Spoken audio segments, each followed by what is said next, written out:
అందరికీ నమస్కారం అండి. ఈరోజు ఒక ప్రధానమైన అంశాన్ని మీ ముందుకు తీసుకురావాలన్న ఉద్దేశంతో ఈ సమావేశాన్ని ఏర్పాటు చేయడం జరిగింది.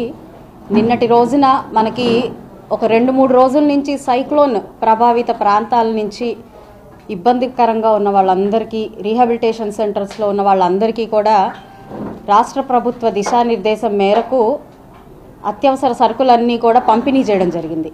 ఈ నేపథ్యంలో గుంటూరు పశ్చిమలో కూడా ఒక కేంద్రాన్ని ఏర్పాటు చేసి అక్కడ మా ద్వారా పంపిణీ కార్యక్రమాలు చేపట్టారు. అదేవిధంగా ఇతర నియోజకవర్గాల్లో కూడా ఈ యొక్క కార్యక్రమాన్ని చేపట్టడం జరిగింది. అయితే ఈ కార్యక్రమాల్లో ప్రధానంగా మేము గమనించింది ఏంటంటే, ఇది ఈస్ట్లో జరిగిన ప్రజా పంపిణీ, నిన్న ఇదేమో వెస్ట్లో జరిగిన ప్రజా పంపిణీ. ఇక్కడ నేను మీ ముందుకు తీసుకొస్తున్న అంశం ఏంటంటే, అధికారులు ఎందుకు విభజించు పాలించు అనే కార్యక్రమాన్ని చేపడుతున్నారు అన్నది ఈరోజు నా ప్రశ్న. ఈరోజు నియోజకవర్గంలో 2 విడివిడిగా కార్యక్రమాలు చేపట్టాల్సిన అవసరం ఏముంది? ఒక పక్కన మేయర్ గారు, కమిషనర్ గారు వెళ్ళారు, ప్రజా పంపిణీలో వాళ్ళు భాగస్వాములు అయ్యారు. ఇటు ప్రజాప్రతినిధిగా మాకే ఒక్క ఇన్ఫర్మేషన్ లేదు. అదేవిధంగా మాకు ఒక డైరెక్షన్ ఇచ్చారు, ఒక కేంద్రం దగ్గర ఈ ప్రజా పంపిణీ చేయాలి అని అడిగారు. మేము అక్కడికి వెళ్ళాము. అక్కడ నేనున్నాను కానీ కమిషనర్ గారు కానీ మేయర్ గారు కానీ రాలేదు. బ్యానర్లు తీసుకుంటే వెనకాల బ్యానర్లు కట్టారు. ఈరోజు ప్రజాప్రతినిధులు బ్యానర్లో ఉన్న ప్రోటోకాల్నే చూసుకోవాలా, లేకపోతే వస్తున్న అధికారులను చూసుకోవాలా, లేదంటే దీన్ని ఏ విధంగా డిజైన్ చేస్తున్నారు అన్నది ప్లాన్ మేమే చూసుకోవాలా అన్నది ఇక్కడ ఒక పెద్ద క్వశ్చన్ అయిపోతుంది. మరి ఆ రోజు మేమున్న నిన్నటి రోజున ఉన్న హడావిడిలో అక్కడ ఎలా ఏర్పాట్లు జరిగాయి, ఏం ఏర్పాట్లు జరిగాయి, ఎవరికి ఇన్ఫర్మేషన్ అందింది, ఎవరికి ఇన్ఫర్మేషన్ తెలీదు అన్న సంగతి ప్రజాప్రతినిధులుగా మాకు ఐడియా ఉండదు. కానీ కార్యక్రమం అయిపోయిన తర్వాత మాత్రం సామాజిక మాధ్యమాల్లో అనేక రకాలైన పోస్టులు, అనేక రకాలైన ఫోటోలు మనకి తిరుగుతూ ఉన్నాయి. వాటిల్లో భాగంగానే ఈరోజు ఇవి నేను చూసినప్పుడు చాలా చాలా ఇబ్బందిగా, చాలా బాధగా అనిపించింది నాకు. ఇలా 2 సార్లు విడివిడిగా ఏర్పాటు చేయడానికి కారణం ఏంటి? అదేవిధంగా బ్యానర్లో మేయర్ గారు పంపిణీ చేస్తున్న బ్యానర్లో ఎంపీ గారు కానీ, స్థానిక ఎమ్మెల్యే గారు కానీ లేరు. అదేవిధంగా నేను పంపిణీ చేస్తున్న బ్యానర్లో మోడీ గారు కానీ, నగర మేయర్ గారు కానీ, లేదంటే అక్కడ ఉన్న లోకల్ లీడర్లు కానీ ఎక్కడ కూడా మనకి ఆ ఫోటోలు కనిపించట్లేదు. అంటే ఏ మెసేజ్ మనకి ఈ అధికారులు అందరూ ఇవ్వదలుచుకున్నారో నాకు ఈరోజు వాళ్ళ దగ్గర నుంచి నేను ఒక సమాధానాన్ని కోరుకుంటున్నాను. ఇదే కాదు, ఇలాగా కొన్ని సందర్భాల్లో అధికారులు కనీస ప్రోటోకాల్ కూడా తెలియకుండానే వాళ్ళు వాడి యొక్క విధుల్ని నిర్వర్తిస్తున్నారా అన్నది ఈరోజు ప్రశ్నించుకోవాల్సిన పరిస్థితి. ఒకానొక కార్యక్రమంలో మెప్మా డిపార్ట్మెంట్ మొత్తం కూడా ఏకంగా చంద్రబాబు నాయుడు గారి ఫోటోనే లేకుండా కార్యక్రమాన్ని చేపట్టిన విధానం చూసాము.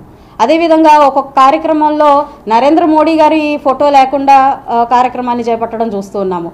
మరి సచివాలయ దగ్గరికి వెళ్తే మరి ఈరోజు సచివాలయ సిబ్బంది కూడా ప్రజలకు జవాబుదారీగా రాష్ట్ర ప్రభుత్వాన్ని నిలబెట్టే విధంగా వారు చేస్తున్న మంచి కార్యక్రమాన్ని ముందుకు తీసుకెళ్లే విధంగా ఉండాలి. కానీ ఈరోజు మనం చూస్తుంటే ఒక కామన్ మ్యాన్ సచివాలయానికి వెళ్తుంటే ఇక్కడేం పనులు జరగవు, ఇక్కడే పని కాదు అనే ఒక మెసేజ్ని ఇచ్చే ధోరణిగా వారి ప్రవర్తన ఉంటుంది. అంటే ఈ అధికారులు కానివ్వండి, ఈ సిబ్బంది కానివ్వండి, ప్రజలకు కానివ్వండి, అక్కడ ఉన్న ప్రజాప్రతినిధులు కానివ్వండి ఇస్తున్న మెసేజ్ ఏంటో ఈ సందర్భంగా నేను ఒక ప్రశ్న వేస్తూ ఉన్నాను. దీన్ని రెక్టిఫై చేసుకోవాల్సిన బాధ్యత మనకి అధికారులందరికీ కూడా ఉంది. ప్రజాప్రతినిధులకి లేదు అనంటే అధికారులకి ఒక సమన్వయం లేకపోతే ఎక్కడా కూడా రాష్ట్రం కానివ్వండి, ఆ ప్రాంతం కానివ్వండి ముందుకు వెళ్ళే పరిస్థితి ఉండదు. ప్రజలు కోరి ఓటేస్తే ప్రజాప్రతినిధులు ఆ రాష్ట్రంలోకి వస్తారు. అదేవిధంగా చాలా బాగా చదువుకుని మరి ప్రజలు కట్టే ట్యాక్సులతో జీతాలు పొందేవాళ్ళు మనకి వీళ్ళందరూ ఉంటారు, ఆఫీసర్లు అందరూ ఉంటారు. వీరిద్దరి సమన్వయ వర్క్తోనే అక్కడున్న అభివృద్ధి కానివ్వండి, మరొకటి కానివ్వండి జరుగుతున్న క్రమంలో ఇలాంటి విభజించు పాలించు లాంటి పరిస్థితులు ఎందుకు నెలకొంటున్నాయి? ఇది అమాయకత్వమా, అవివేకత్వమా, అహంకారమా అన్నది ఈరోజు నా ప్రశ్న. కాబట్టి నాకు దీని నుంచి ఇది ఏర్పాటు చేసిన ఎవరైనా కానివ్వండి, ఈ కార్యక్రమంలో భాగస్వాములైన వాళ్ళు ఎవరైనా కానివ్వండి, వాళ్ళని నేను సూటిగా ప్రశ్నిస్తున్నాను. ఇలాంటి ఈ విధి విధానానికి మీరు ఇస్తున్న మెసేజ్ ఏంటో నాకు తెలియాల్సిన అవసరం ఉంది. మరి మాకు ఎలాంటి ప్రశ్నలు ఉత్పన్నం అవుతాయంటే, మీరేంటి కలుపుకొని వెళ్ళట్లేదు, లేదంటే మీరేంటి ఐకమత్యంగా లేరు, మీరేంటి ఎక్కడ ఎవరిని కన్సిడర్ చేయట్లేదు అనే మాటలు నేను వినాల్సి వస్తుంది. అది ఈరోజు మరి మాకు తెలియకుండానే జరుగుతున్న ఈ పరిణామాల్ని మరి ఏ విధంగా తీసుకెళ్లాలో ఒక ప్రశ్నగా మిగిలిపోతూ ఉంది. కాబట్టి అధికారులు దీనికి నాకు ఒక కరెక్ట్ ఆన్సర్ ఇవ్వాల్సిందిగా నేను అందరినీ కోరుకుంటూ, మీడియా ద్వారా ఇదంతా మనకి అధికారులకు కానివ్వండి, ఇటు ప్రజలకు కానివ్వండి, కార్యకర్తలకు కానివ్వండి తెలియాల్సిన అవసరం ఉంది. కాబట్టి ఈ యొక్క సమావేశాన్ని ఏర్పాటు చేసి మీ ద్వారా నేను తెలియపరచాలి అని అనుకున్నాను. దానికి ఆహ్వానం మేరకు వచ్చిన మీడియా ప్రతినిధులందరికీ, మిత్రులందరికీ కూడా పేరు పేరున నమస్కారం. మేడం, అంటే అధికారుల సమన్వయ లోపం కనుక ఎవరైనా ఇతర పార్టీ నేతలు ఉన్నారా, లేదంటే మన పార్టీలో ఉన్నటువంటి నేతలే నెలకొండి ఏదంతా నడిపిస్తున్నారంటారా? అదేనండి క్వశ్చన్ నేను వేసాను, ఆన్సర్ వాళ్ళు ఇవ్వాల్సి ఉంటుంది. దాని వెనకాల రీజన్స్ ఏంటి, ఎవరు కారణాలు, లేదంటే నిజంగానే అమాయకత్వంలో ఉన్నారా, లేదా ఇంకా కూటమి ప్రభుత్వాన్ని అధికారులు యాక్సెప్ట్ చేయట్లేదా అన్న విషయాన్ని మరి వాళ్లే క్వశ్చన్ చేసుకొని దానికి ఆన్సర్ ఇవ్వాల్సిన అవసరం మాకుంది. ఈ అధిష్టానం దాకా వెళ్ళడం కోసం మాత్రమే ఈరోజు ఈ మీడియా సమావేశాన్ని ఏర్పాటు చేశానండి. నేను అధికారులు అనంటే ప్రతి డిపార్ట్మెంట్లో చూస్తున్నామండి. ఇందాక నేను మెప్మా గురించి చెప్పాను. అంతా మరి మెప్మా డిపార్ట్మెంట్లో చేస్తూ నారా చంద్రబాబు నాయుడు గారి ఫోటో లేకుండా కార్యక్రమాన్ని చేపట్టడం కానివ్వండి, మరి మోడీ గారి ఫోటో లేకుండా కొన్ని కార్యక్రమాలు చేపట్టడం, అది అంటే అంత మర్చిపోయి ఎంత ఉన్న పళంగా చేస్తున్నా కూడా నేను అడిగినప్పుడు వారు ఇచ్చే సమాధానం ఏంటంటే హడావిడి అయిపోయిందండి. హడావిడి అయిపోయినంత మాత్రాన మనకి నాయకుల్ని మర్చిపోతున్నామా, స్థానికంగా ఉన్న ప్రజాప్రతినిధులు మర్చిపోతున్నామా అన్నది ఇక్కడ ప్రశ్న. 2 సార్లుగా అసలు ఒక కార్యక్రమాన్ని చేయాల్సిన అవసరమే ఉంది. ఇది గవర్నమెంట్ కార్యక్రమం. గవర్నమెంట్ కార్యక్రమంలో అటు మనకి సిబ్బంది, ఇటు అదేవిధంగా డిపార్ట్మెంట్ వాళ్ళు, ఇటు ప్రజాప్రతినిధులు అందరూ కలిసికట్టుగా చేస్తే సరిపోతుంది కదా. దానికి 2 కార్యక్రమాలుగా ఏర్పాటు చేసి ఎవరికి వారు చేసుకోవాల్సిన అవసరం ఉంది. దీని వెనకాల ఉన్న ముఖ్య ఉద్దేశం ఏంటి, ఇది ప్లాన్ చేసిన అధికారులు ఎవరో కూడా మనకి తెలియాల్సి ఉందండి.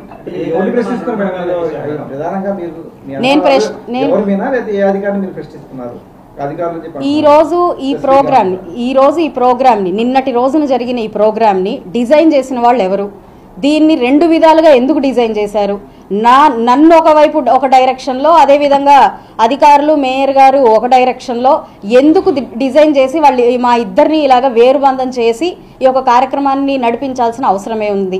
అదేవిధంగా అక్కడ ఏర్పాటు చేసిన ఫ్లెక్సీలు ఎవరు ఏర్పాటు చేశారు, మా దగ్గర ఏర్పాటు చేసిన ఫ్లెక్సీలు ఎవరు ఏర్పాటు చేశారు, ఆ ఫ్లెక్సీలో ప్రోటోకాల్ ఎందుకు పాటించలేదు, ఇక్కడ ఫ్లెక్సీలో ప్రోటోకాల్ ఎందుకు పాటించలేదు అన్నది నా ప్రశ్న.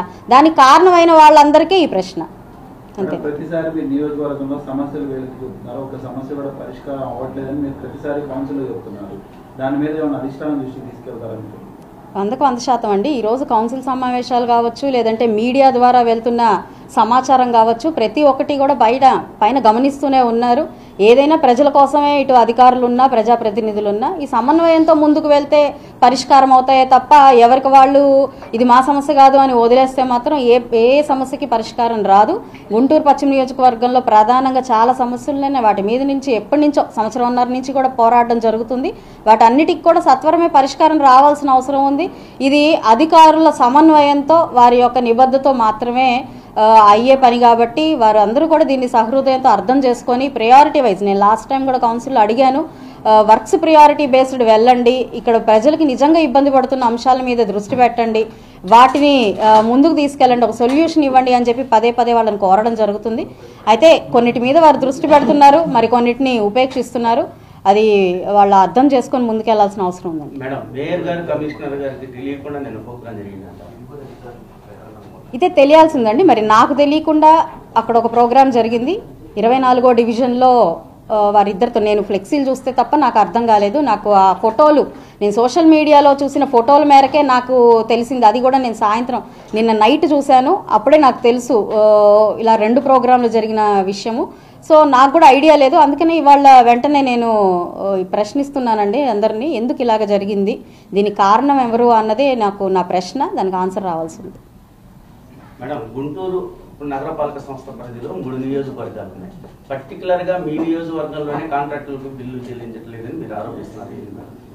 అంటే నేను ఓవరాల్గా కాంట్రాక్టర్లకి బిల్లులు రావలేదు అని అన్నాను తప్ప పశ్చిమ నియోజకవర్గంలో మాత్రమే కాదు, ఓవరాల్గా మా దగ్గరికి ఒక రిప్రజెంటేషన్ రూపంలో కొంతమంది కాంట్రాక్టర్లు అందరూ వచ్చారు.